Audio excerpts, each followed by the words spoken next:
I wanna be loved. I don't know where I am yet. I wanna be loved. I don't know where I am yet. I wanna be loved. I wanna be loved. I wanna be loved. Boo boo be doo doo. My name is Dickie Beau, and I am performing Blackouts at the Unity Theatre as part of Hometopia, which will be the premiere of the show in its final form as a theatre piece. When I went into vaudeville, I was 2 years old and I just knew Jingle Bells, and my grandmother threw me onto my father's stage. He owned the theater in Grand Rapids, Minnesota. And I just sang Jingle Bells and nobody told me to stop, so nobody ever asked me. Now, I've never bothered to answer because the questions have never been quite clear. I call myself a drag fabulist, which is really just a pretentious way of saying that I dress up and make up stories for performance.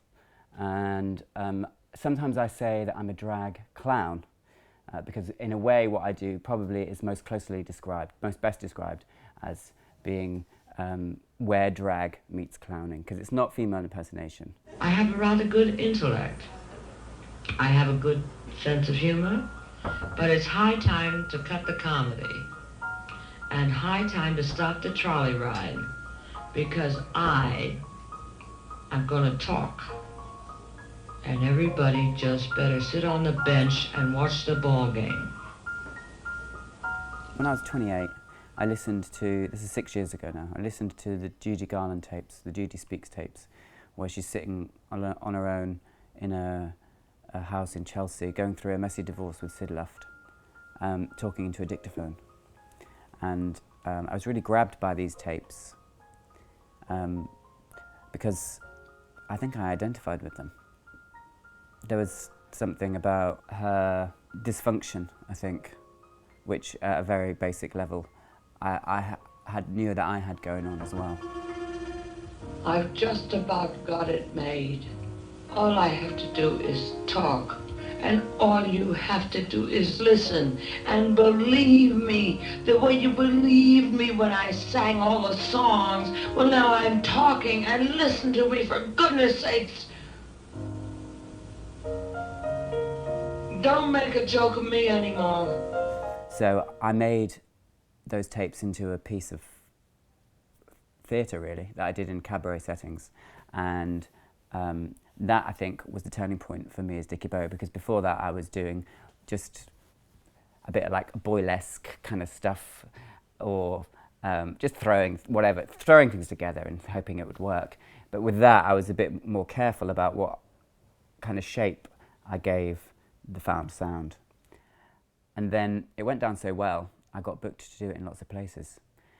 But I thought that there was more to it than what I had, which was like a 12-minute lip sync. So I started to think about who else was like Judy Garland, and who else had the same quality. And Marilyn Monroe seemed like an obvious person. I never wanted children. Children are supposed to bring you together, but what if they don't, you know? I've known of so-called happily married couples.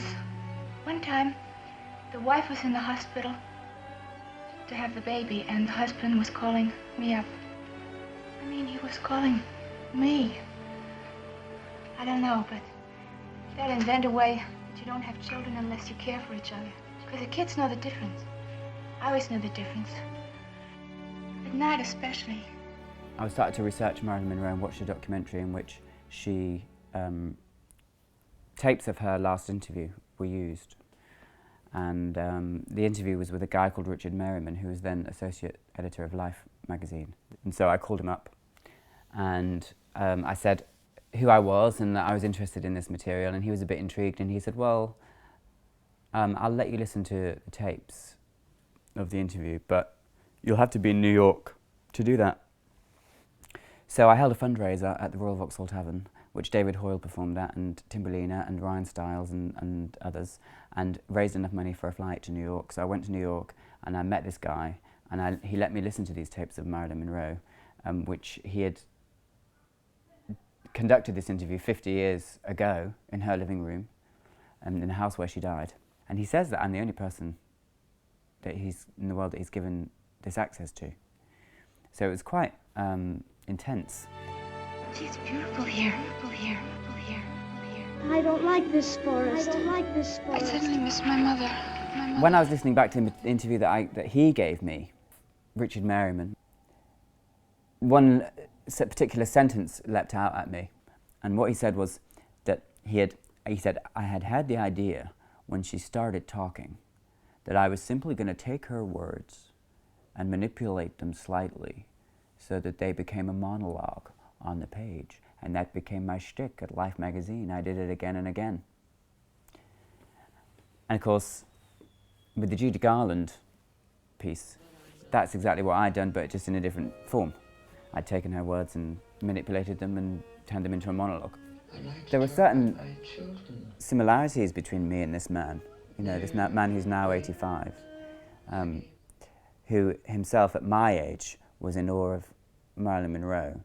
And so I began to think, maybe I can take the footage of him, recast it, manipulate it slightly, so that he plays a version of me, maybe in 50 years' time. Going back and remembering the encounter that I had in my head with Marilyn Monroe now. It's the way that I've woven it into the material that he gave me of Marilyn Monroe, plus the Judy Garland, which is now part of this show too, has never been done before. And that really is the show. If I'm going to be alone, I want to be by myself. How do you just live? You kill him. It's gonna be so hard to say goodbye.